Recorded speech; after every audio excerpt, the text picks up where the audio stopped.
The final module of the Introduction to Contact Center Leadership is Mindfulness and Intention, taking leadership beyond business. Now, there are many definitions or interpretations of mindfulness. In an article entitled Mindfulness, the author John Kabat-Zinn says, mindfulness can be thought of as moment-to-moment, non-judgmental awareness cultivated by paying attention in a specific way that is in the present moment and as non-reactively, as non-judgmentally, and as open-hearted as possible. Emily Fletcher, founder of the Ziva meditation, defines mindfulness as the art of bringing your awareness to the present moment, an effective tool for changing your level of stress in the right now. In another article which reviews mindfulness-based stress reduction and mindfulness-based cognitive therapy, defines mindfulness as moment-to-moment, non-judgmental awareness is a skill that can be learned through practice and is believed to promote well-being. I like to look at mindfulness as sitting in stillness, allowing yourself time to just exist. However, in all definitions, there is one thing in common. Mindfulness is seen as a way to reduce stress and improve overall well-being. In a study that reviewed 21 articles of randomized control trials, the summations found that mindfulness-based stress reduction is recommended as a useful method for improving mental health and reducing symptoms of stress, anxiety, and depression. In a study of 238 employees that downloaded an app and participated in once daily guided meditation sessions, participants reported improvement in well-being, stress, job strain, and perceptions of workplace social support. This trial suggests that short guided mindfulness meditations delivered via smartphone and practiced multiple times per week can improve outcomes related to work stress and well-being with potentially lasting effects. And for an anecdotal standpoint, a student of the Ziva method of meditation, another form of mindfulness, claimed to add 3 hours of productivity to their day, doubled their daily energy, and improved work performance. Practicing mindfulness. So there are many ways to practice mindfulness. One may be by an app-based guided meditations to increase well-being and decrease stress. Apps like Gaia and the Calm app offer a library of guided meditations for whatever you're going through. Some organizations even offer discounts or membership to these apps as part of their wellness programs. Emily Fletcher is the founder of the Ziva meditation, which says all you need is 15 minutes a day for meditation to improve well-being. In her book, she teaches you the Ziva method and says anyone can meditate, whether you're a beginner or a pro. Walking meditations can be found on apps like Spotify, Apple Music, and YouTube, provided guided meditations that can be listened to while walking. I have personally used guided walking meditations and I highly recommend them. Lastly, YouTube and Google also offer many ideas on how to implement mindfulness in your day-to-day life. I highly recommend you doing your own research to find out what works for you. Next, we'll discuss positive affirmations or speaking to your subconscious mind. One definition of positive affirmations by the Cleveland Clinic is defined as a self-help strategy that can help you overcome self-doubt, self-sabotage, and fear.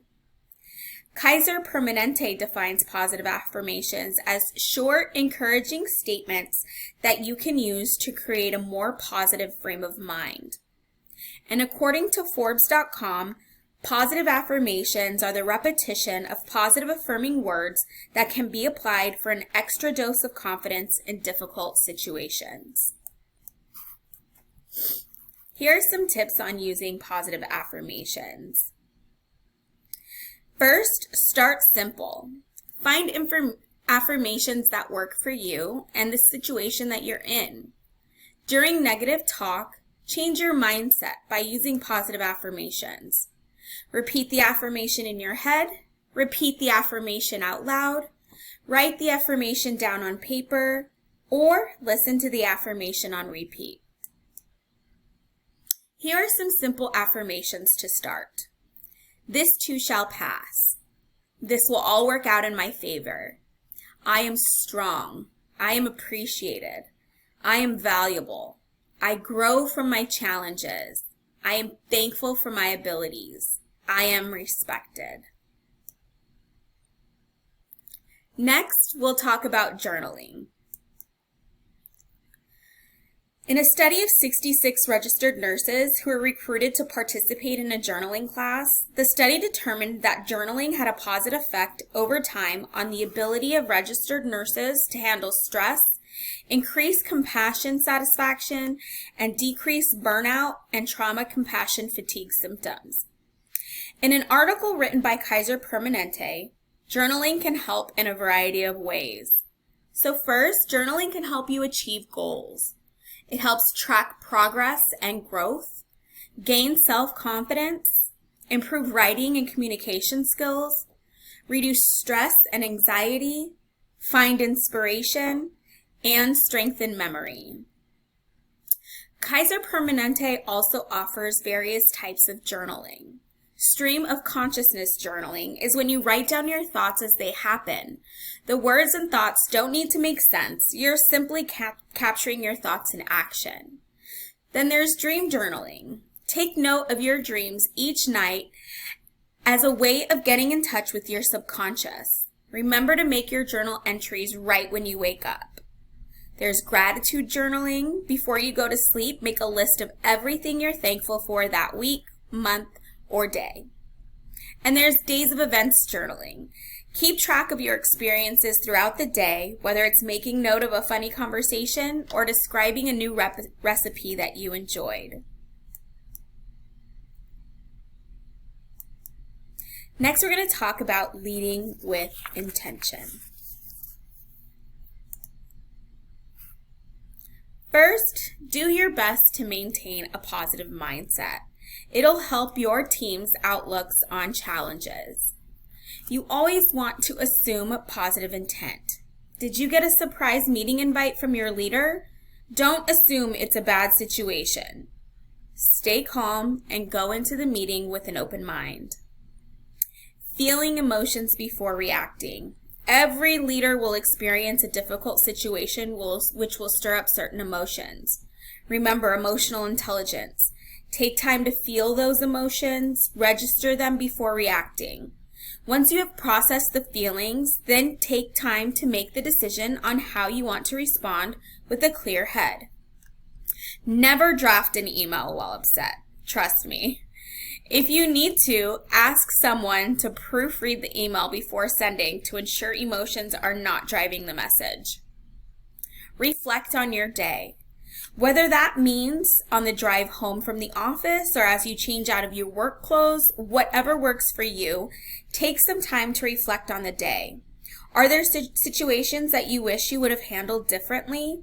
Were there moments that you were proud of? Ensure to reflect on those moments. Hey, take some time to journal it so you can go back and reflect on those days. And finally, leading by example. It may sound self-explanatory, but it can be detrimental to your leadership. Do not ask your team to do anything that you wouldn't do. If you're offering overtime to complete a project, then ensure that there are times when you come in early or stay late with the team. If you expect them to carry themselves a certain way, you should always carry yourself that way. If you say no cell phones out on the contact center floor, then you shouldn't have your cell phone out either. In Mindfulness and Intention, we talked about practicing mindfulness, positive affirmations, journaling, and leading with intention. So now it's time to put some of this into action. I'd like you to take some time to practice mindfulness daily for 7 days.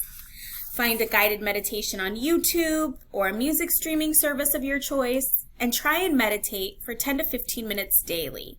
Take note to see how you feel. Maybe even journal it.